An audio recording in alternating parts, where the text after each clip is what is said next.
Olá, meus irmãos, eu sou o PH Pereira, do canal Teologizando. Nós estamos trabalhando já tem algumas semanas a questão dos dons espirituais e eu estou defendendo aqui o que chamamos de cessacionismo, de que alguns dons realmente tiveram a sua relevância e desapareceram ou cessaram no contexto do século I, ou seja, na primeira era da história da igreja.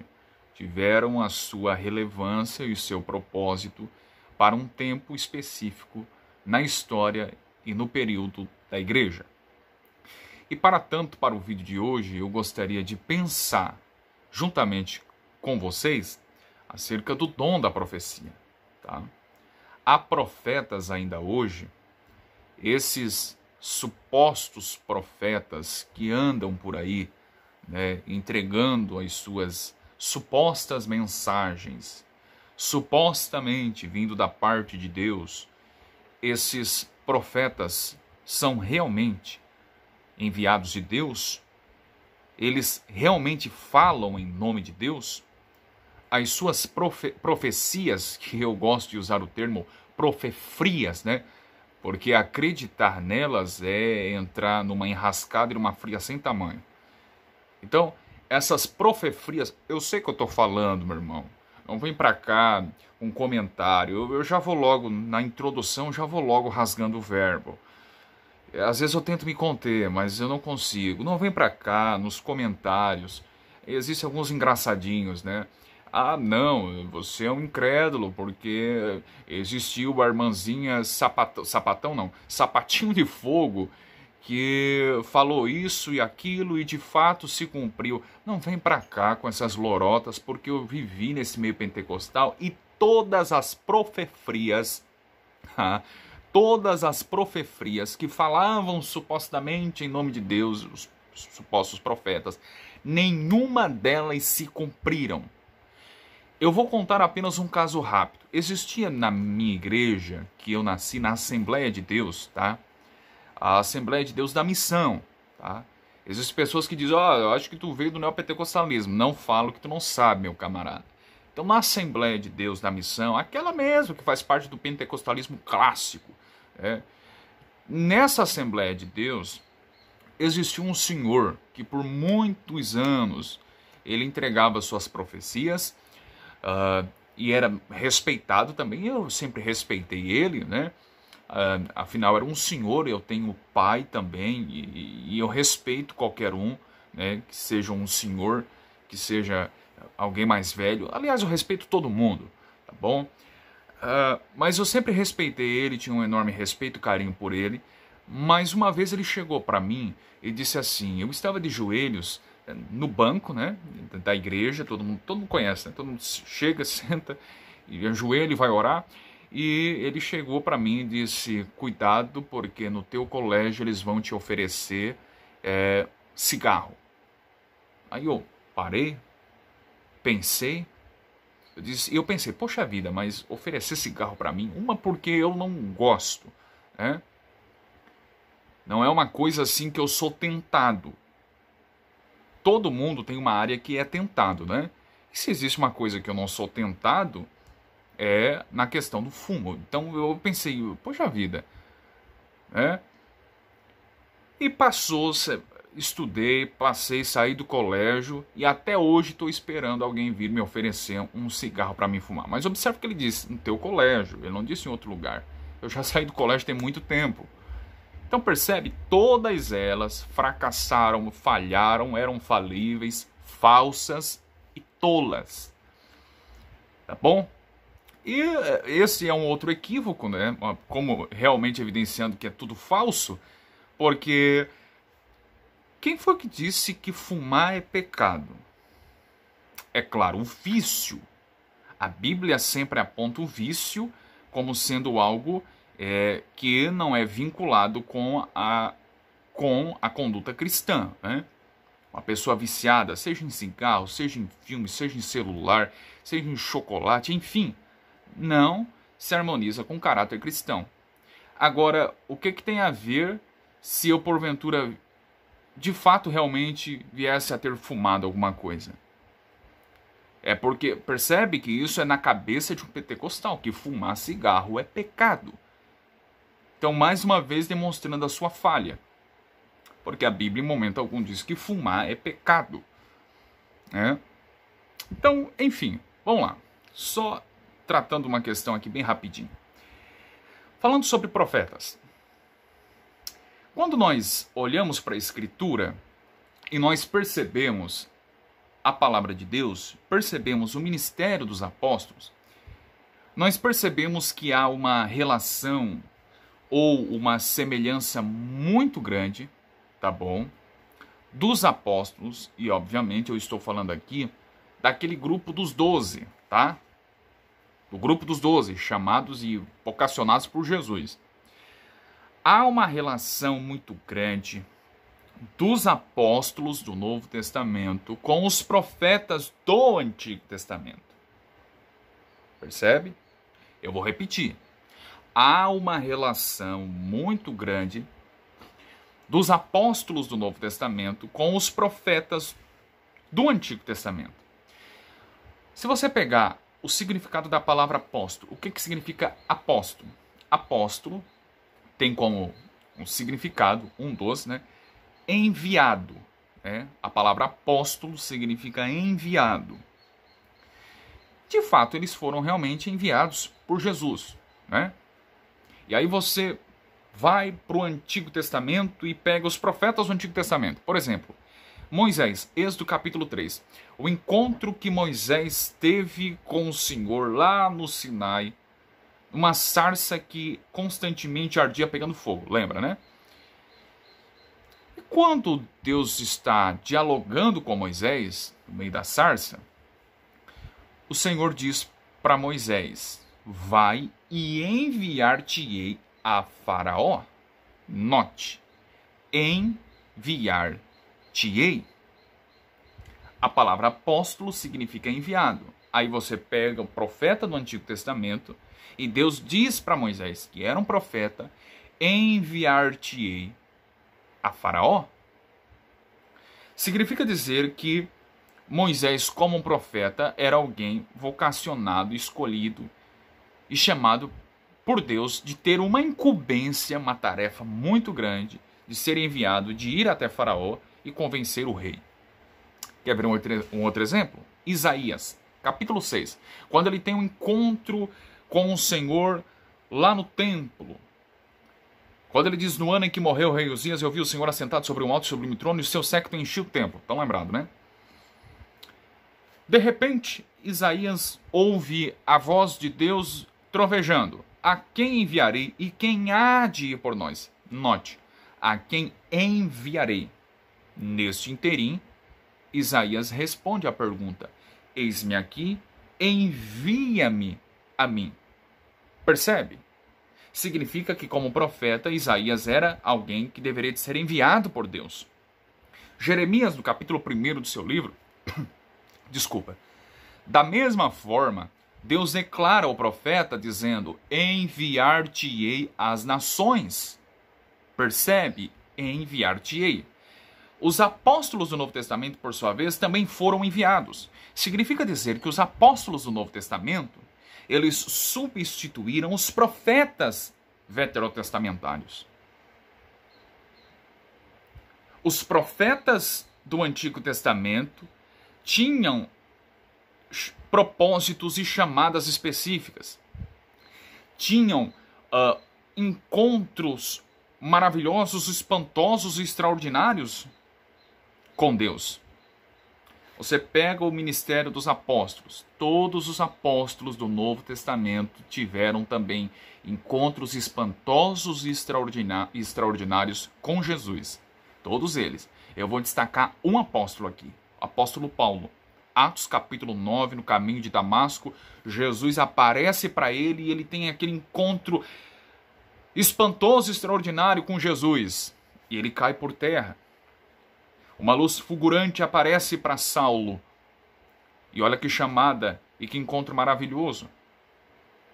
Aí você pega todos os profetas do Antigo Testamento, todos eles tiveram encontros espantosos com Deus. Você pega Moisés. O texto diz que o anjo do Senhor aparece para Moisés no meio da sarça. O anjo do Senhor ali é uma expressão que se refere ao próprio Cristo em sua forma teofânica. Quer dizer que Jesus apareceu para Moisés ali no meio da sarça e entregou a incumbência de, como profeta, ir até Faraó e de ser enviado. Você pega Isaías quando tem um encontro, outro encontro maravilhoso com Deus, no ano que morreu o rei Uzias, e Isaías tem um encontro tão maravilhoso que Jesus aparece para ele. Eu vi o Senhor assentado sobre um alto e sublime trono, significa eu vi o próprio Cristo. Isso é tão verdadeiro que João, no capítulo 12 do Evangelho de Jesus Cristo, João, no capítulo 12, ele narra um comentário dizendo assim, olha, Isaías viu o Cristo, Isaías viu ele. Então percebe que Isaías vai ver o próprio Jesus e recebe essa chamada e é enviado para Israel como profeta. Olha que percebe que há uma relação muito grande dos apóstolos que eram enviados, que tinham encontros maravilhosos com Jesus, e muito específicos que outras pessoas não tinham, e os profetas do Antigo Testamento, semelhantemente, igualmente a eles, tinham encontros maravilhosos com Deus, e, em algumas ocasiões, como Moisés, como Isaías, com o próprio Jesus, eles tinham esse encontro, tá? E eram enviados com tarefas importantes, assim como os apóstolos. Percebe? Então, apóstolo no Novo Testamento, eu entendo que ele substitui aqueles profetas do Antigo Testamento. Não é o irmãozinho sapatinho de fogo, não. Foram aqueles apóstolos, todos eles morreram no primeiro século. Um outro ponto para atentar, eu fiz algumas anotações aqui. O texto do livro do Apocalipse, capítulo 1, verso de número 3, ele é muito claro. O texto diz, bem-aventurado aquele que lê e que ouve as palavras desta profecia e guardam as coisas que nela estão escritas, porque próximo está o tempo. Percebe? A expressão, e guarda as palavras desta profecia, observe que o apóstolo, que entendo de acordo com a tradição, que foi João, o autor do livro do Apocalipse, João apóstolo, né? Percebe que João ele vai ligar a escritura com a profecia. Não é algo aleatório, algo que alguém entra ali, digamos, até mesmo em transe, né? E eu até lembro daquela série da TV que passava, se eu não me engano, no SBT, As Visões da Raven, né? A pessoa, né, entra em transe ali, tem uma certa visão, revelação. João não está dizendo que profecia é isso. João está dizendo que profecia é escritura. Escrita é a palavra de Deus escrita e revelada para o homem, entregue para a humanidade. João está dizendo, guarda as palavras desta profecia. Que profecia? O livro do Apocalipse, que faz parte da escritura, que é a palavra de Deus. Agora observe que quem escreve isso é um apóstolo. Observe e entenda que é o apóstolo João que está escrevendo. E que era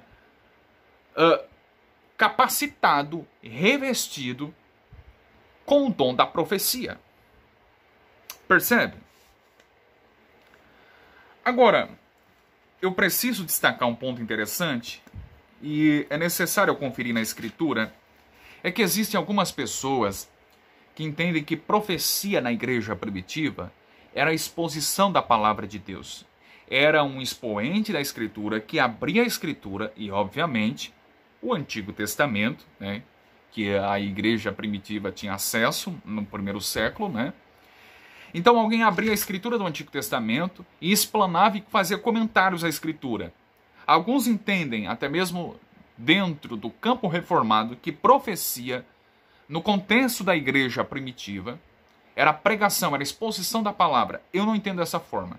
Eu entendo que profecia, no contexto da igreja primitiva, era realmente profecia. Não era pregação, não era exposição da palavra. Era profecia.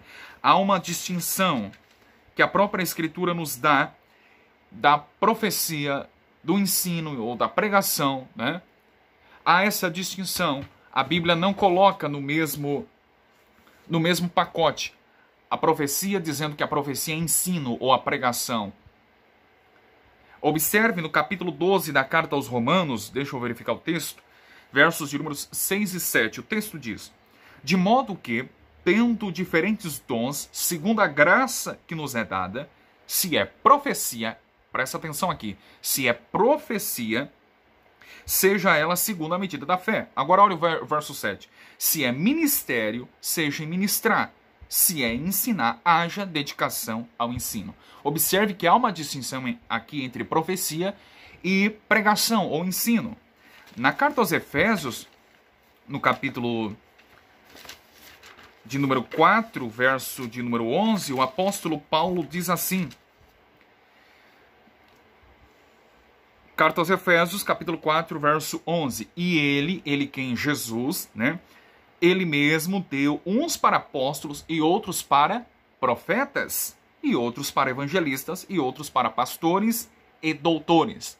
Observe que há uma distinção aqui do profeta, o ministério de profeta, e no ministério de pastor e de doutor, que visa exposição, interpretação da Escritura, explanação e aplicação. Então, na igreja primitiva já havia sim a distinção entre profecia e pregação da palavra, ou ensino, ou exposição. Percebe? Na mentalidade de alguns, a profecia, ela visa sempre prever algo, prever alguma coisa. No entendimento da Escritura, não. Se você pega o Antigo Testamento, você vai perscrutar que a profecia na boca dos profetas do Antigo Testamento, elas tinham como finalidade de chamar mais o povo ao arrependimento do que prever algo. Os profetas do Antigo Testamento, eles, obviamente, falavam sobre o futuro de Israel, sobre invasões inimigas, ok? Eles falavam sobre o advento do Messias prometido, mas eles tinham como propósito número 1, chamar o povo ao arrependimento, exortar o povo, advertir o povo e chamar o povo à observância à lei de Deus, aos mandamentos de Deus. Isso nós vemos também no ministério dos apóstolos. Os apóstolos do Novo Testamento, eles tinham revestidos com o dom da profecia, enquanto escreviam a revelação do Novo Testamento, eles tinham como propósito de falar sobre Cristo, falar sobre a ressurreição de Cristo, a volta de Cristo, falar sobre a ressurreição dos mortos, o julgamento vindouro de Deus sobre a humanidade, novos céus e nova terra e assim por diante. Note que tanto os profetas como os apóstolos, munidos, capacitados com o dom da profecia, eles apontavam para Cristo e chamavam o povo ao arrependimento. As profecias hoje em dia são profecias óbvias. Na verdade, são adivinhações. Né? Te prepara porque vem coisa boa para a tua vida. Deus está me mostrando aqui. Uma vez eu fui pregar numa igreja, um pastor falou, Deus vai te dar um presente. Mas que presente é esse? Eu estou embaraçoso, pastor. Até hoje eu estou para saber que presente é esse. Aí ele diz, não é o que você está pensando. Eu não estava pensando em nada, porque eu estava matutando. Que presente é esse? Não vem nada na mente. Então, as profecias dos profetas do Antigo Testamento, os apóstolos também, que substituíram os profetas do Antigo Testamento, eles apontavam para realidades diferentes. Eles tinham propósitos muito diferentes das profecias de hoje. Agora, eu preciso destacar um ponto interessante aqui. As profecias no contexto da igreja primitiva eram profecias realmente, tá? E eu preciso corrigir uma opinião de alguns estudiosos da Bíblia. Em Efésios capítulo 2, verso 20, o texto diz: edificados sobre o fundamento dos apóstolos e dos profetas, de que Jesus Cristo é a principal pedra de esquina. O texto está dizendo que a igreja é edificada sobre o fundamento dos apóstolos e dos profetas. Esses profetas aqui, eu não entendo que são profetas do Antigo Testamento, tá? Porque se fossem profetas do Antigo Testamento, o apóstolo Paulo os colocaria em primeiro lugar aqui na lista. Observe que Paulo diz: edificados sobre o fundamento dos apóstolos, apóstolo vem em primeiro lugar. Em segundo lugar, dos profetas. Se Paulo realmente estivesse falando dos profetas do Antigo Testamento, ele os colocaria em primeiro lugar. Ele falaria mais ou menos assim: edificados sobre o fundamento dos profetas e depois dos apóstolos.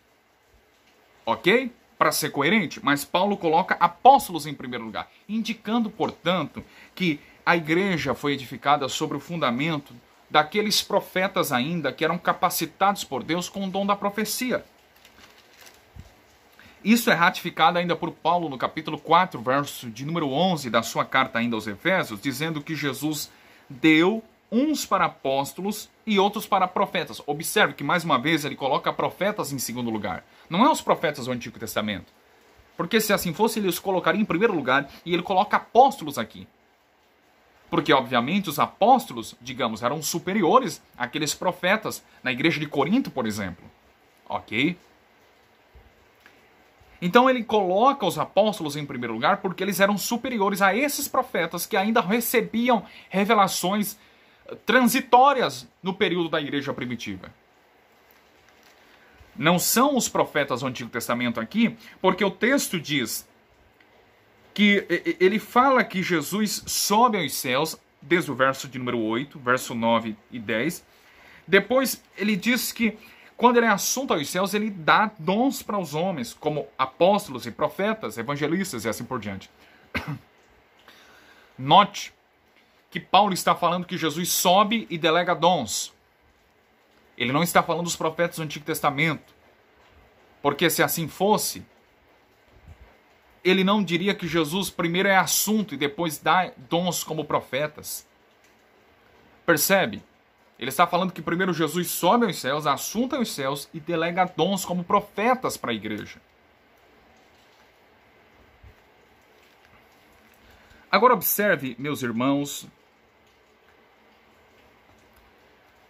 como que na igreja primitiva havia sim essa distinção dos profetas, do dom da profecia para da pregação e do ensino. É por isso que nós vemos as filhas de Filipe profetizando.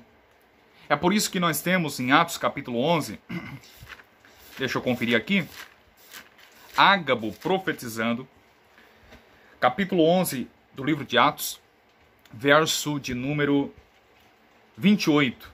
E levantando-se um deles, por nome Ágabo, dava a entender pelo Espírito que havia uma grande fome em todo o mundo, e isso aconteceu no tempo de Cláudio César. Observe que Ágabo era um profeta e ele profetiza sobre uma grande fome que viria sobre todo mundo.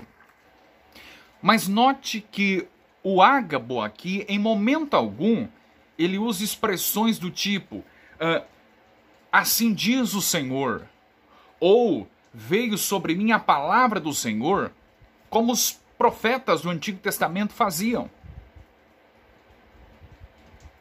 Percebe?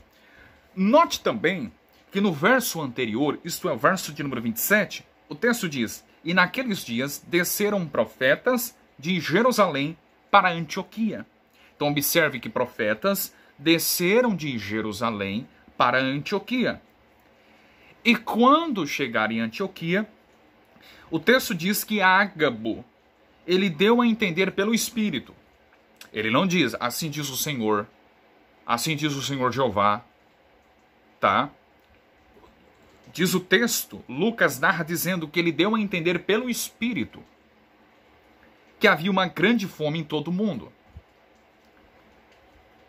Isso era evidente, Porque o próprio Jesus já havia dito, por exemplo, em Mateus capítulo 24, que haveria muita fome em muitos lugares, em toda a parte do mundo. Jesus, no sermão profético de Mateus capítulo 24, já havia declarado: haveria fome em reinados de imperadores, como por exemplo o texto mostra claramente sobre Cláudio César. A fome devastou, o preço dos alimentos aumentaram muito grande no contexto do século I.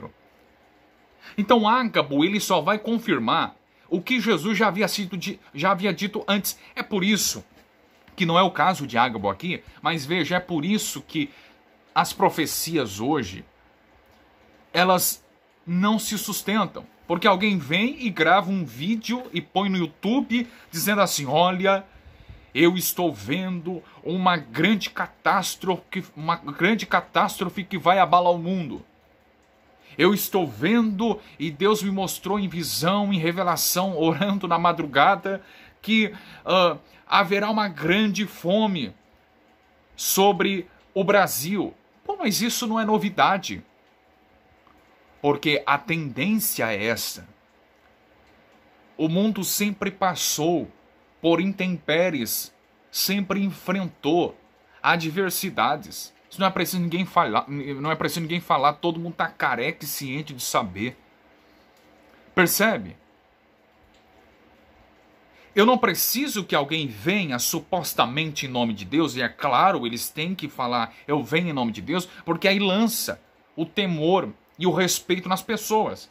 As pessoas não podem contestar, bom, o cara está falando em nome de Deus, não é? Então causa um espanto e um temor na mente das pessoas. Mas eu não preciso que ninguém fale essas coisas para mim, porque eu já tenho a Escritura. E a Escritura me informa como a humanidade vai caminhando. Catástrofes que acontecem no mundo, não é preciso ninguém falar. A criação, a natureza, o mundo que também foi afetado pelo pecado original, isto é, o pecado adâmico, está gemendo. Não precisa ninguém dizer, vem tsunami, vem furacão. A Escritura mostra, em Romanos capítulo 8, por exemplo, que a criação geme. A criação, a natureza de Deus, abala os homens, mostrando a ira de Deus sobre a humanidade e apontando que ele está voltando. Então, diferentemente, Ágabo aqui, no contexto do século I, a profecia dele foi verdadeira, é claro, porque o contexto era outro dos dias de hoje. Mas observe que ele desce de Jerusalém para Antioquia. E ele diz que havia uma grande fome em todo o mundo. Quando ele chega em Antioquia e ele fala aos irmãos, há uma grande fome em todo o mundo, é porque, obviamente, isso é uma questão de coerência do texto, obviamente já havia uma fome onde ele estava. E ele chega para os irmãos em Antioquia e diz assim, olha pessoal, há uma grande fome em todo o mundo. E, obviamente, essa fome vai chegar até vocês. Da mesma forma, alguém que, por exemplo, vem um irmão, né, de uma região próxima aqui, de uma cidade vizinha próxima nossa aqui, e a cidade dele é abalada por uma grande fome. E ele chega aqui para os irmãos aqui, onde eu moro, em Criciúma, e diz assim, pessoal, olha, tem um problemão lá, e o pessoal o preço dos alimentos está subindo, e isso vai chegar aqui para vocês também. Ágabo, da mesma forma. Deu para entender? Quando Ágabo dá essa notícia para os irmãos, onde ele chegou, em Antioquia, é porque ele já sabia que a fome chegaria até eles também. Por isso que ele diz que havia uma grande fome em todo o mundo.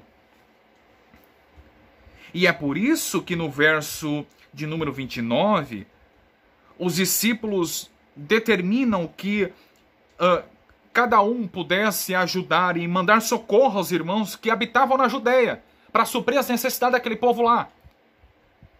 Percebe?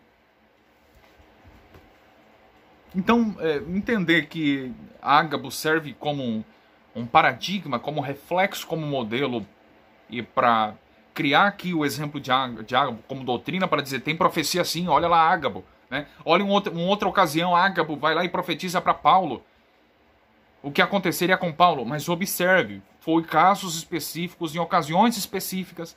Observe que ele profetiza para quem? Em outra ocasião, aqui em Atos ainda, né? Ele profetiza para Paulo, ok, mas observe que foi para Paulo. Um grande protagonista, aquele que escreveu praticamente quase todo o Novo Testamento. O maior pai da igreja, o maior apóstolo, o maior implantador de igrejas, o maior evangelista, o maior missionário. Então, visava um propósito com alguém que era muito destacado na igreja e que o ministério dele era um ministério relevante e profícuo. E que até hoje o nome de Paulo seria lembrado, né? Então percebe? Agora, meus irmãos, existe uma objeção que é levantada. Olha, vocês dizem, cessacionistas, que crer em profecias hoje, né?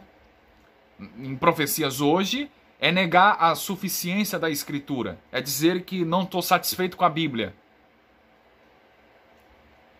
Mas e o que dizer da igreja primitiva? Que tinham a Escritura, mas ainda assim tinham profecias. Vocês querem dizer, cessacionistas, eles objetam, né? Vocês querem dizer que os cristãos primitivos não criam na suficiência das Escrituras? Porque eles tinham profecias lá no contexto deles.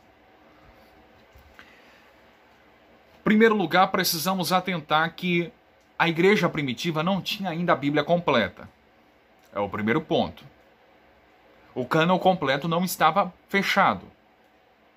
O que a igreja primitiva tinha à disposição era apenas a escritura do Antigo Testamento. Quando Paulo diz em 2 Timóteo 3,16 toda a escritura é divinamente inspirada, ele não está se referindo ao Novo Testamento aqui. Se você pensa que ele está se referindo aqui, quando ele escreve, tá? Eu vou destacar aqui para não haver deturpação e para você depois não dizer, o PH está dizendo que o Novo Testamento não é inspirado. Não é isso que eu estou dizendo. Quando Paulo escreve isso em 2 Timóteo 3,16, o Novo Testamento ainda não estava fechado. Eles tinham o Antigo Testamento completo à disposição. Quando ele diz toda a Escritura, a palavra grega para Escritura é graphe, não é? O judeu do primeiro século, ele entendia claramente que era a expressão graphe, né, traduzida para Escritura para nós, ela se referia exatamente aos livros que compõem o Antigo Testamento. Então Paulo tem em mente aqui o Antigo Testamento. É claro, hoje com o cânon completo, obviamente nós entendemos que o Novo também é inspirado, mas Paulo aqui ele entendia que era o Antigo, não o Novo. Então, o primeiro ponto, a igreja primitiva tinha à disposição apenas o Antigo Testamento, não o Novo Testamento. Jesus já havia vindo. O Messias prometido das profecias todas do Antigo Testamento chegou. A igreja já estava formada. Aquele povo, aquela igreja já não fazia mais parte daquela velha ou daquela antiga aliança. A igreja de Jesus Cristo já havia sido formada e o povo fazia parte agora da nova aliança. Todavia, o Novo Testamento ainda não estava pronto, fechado e completo.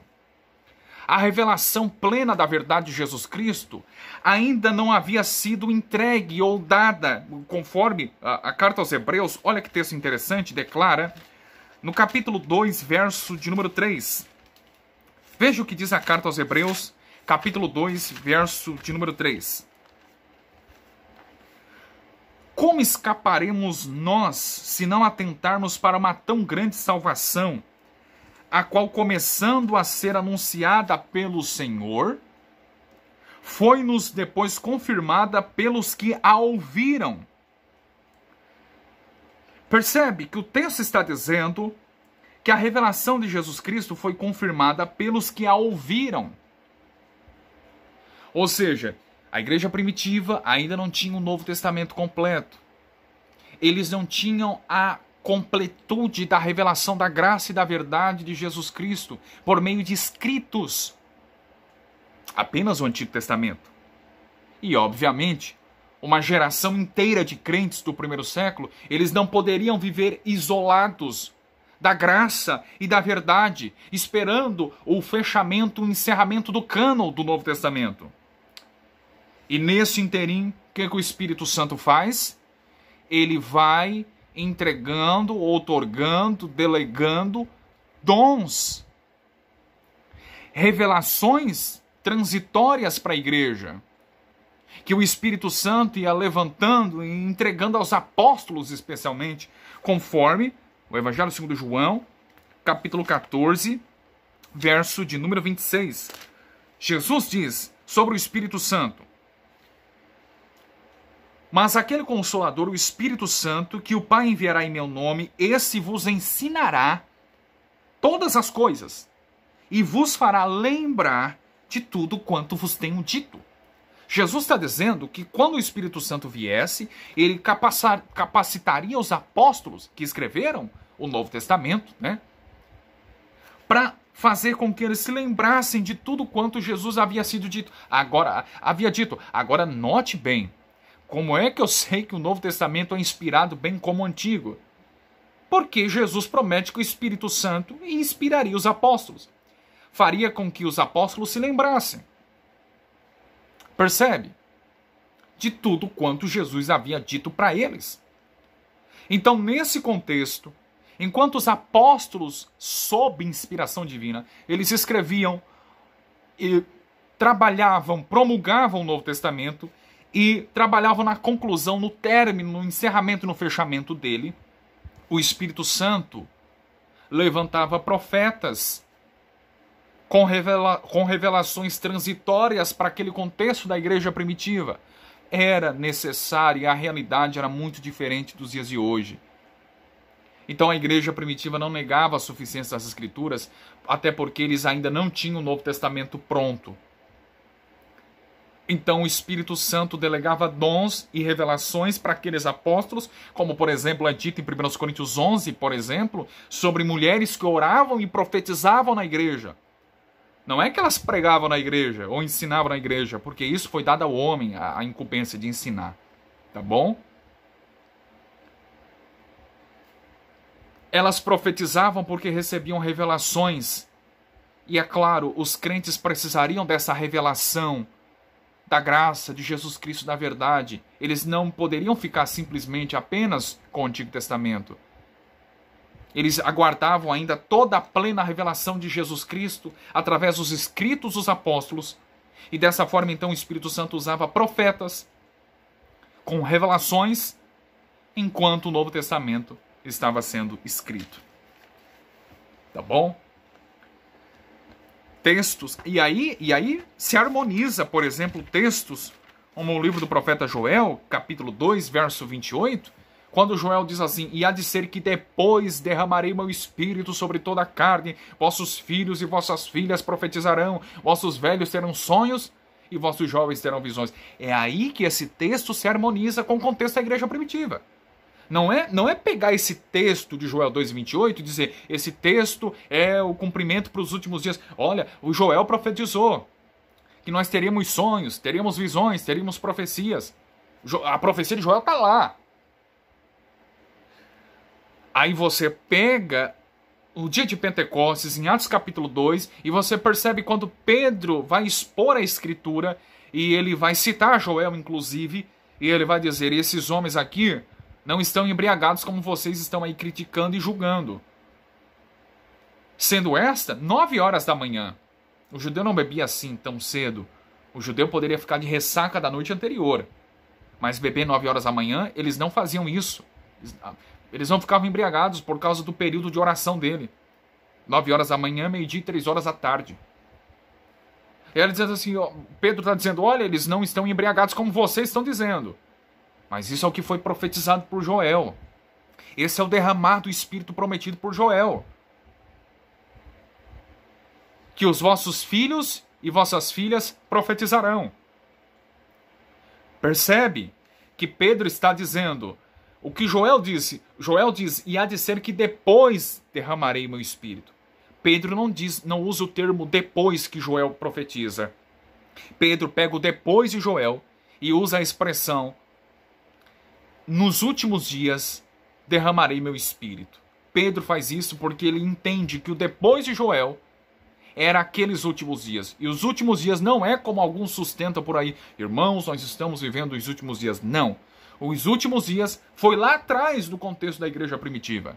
Há 2000 anos esse derramado Espírito aconteceu. E nós somos frutos, somos filhos desse derramado Espírito também. Mas os últimos dias não é, por exemplo, 2021. Pedro está dizendo que os últimos dias acontecem com a aparição, o advento de Cristo. E nesse desenrolar desses últimos dias, enquanto o Novo Testamento estava sendo escrito, os filhos e as filhas profetizam. E nós temos, por exemplo, isso nas filhas de Filipe, que profetizam, está lá no livro histórico de Atos. Está lá registrado que as filhas... Porque foi a profecia se cumprindo realmente. Pessoas tendo visões e sonhos. Porque essas revelações foram dadas enquanto ainda o Novo Testamento não estava sendo pronto. Ou melhor, enquanto o Novo Testamento ainda não estava fechado e pronto. Percebe? Eu espero de alguma forma ter clarificado aqui, meus irmãos, entendendo como que a profecia teve a sua relevância para aquela igreja. Eu espero que você deixe o seu comentário, o seu like, nos ajude. E eu pretendo trabalhar no último vídeo para fechar com chave de fogo. Com chave de fogo não, é que às vezes o meu lado pentecostal quer voltar, não é? Mas com chave de ouro, a nossa pequena série aqui sobre dons, eu pretendo ainda fechar com mais um vídeo tratando sobre aquela discussão antiga de 1 Coríntios 13, né? Que os dons realmente cessaram. Quando cessaram? E eu vou trabalhar em 1 Coríntios 13, a partir do verso de número 8, tá bom? Abraço.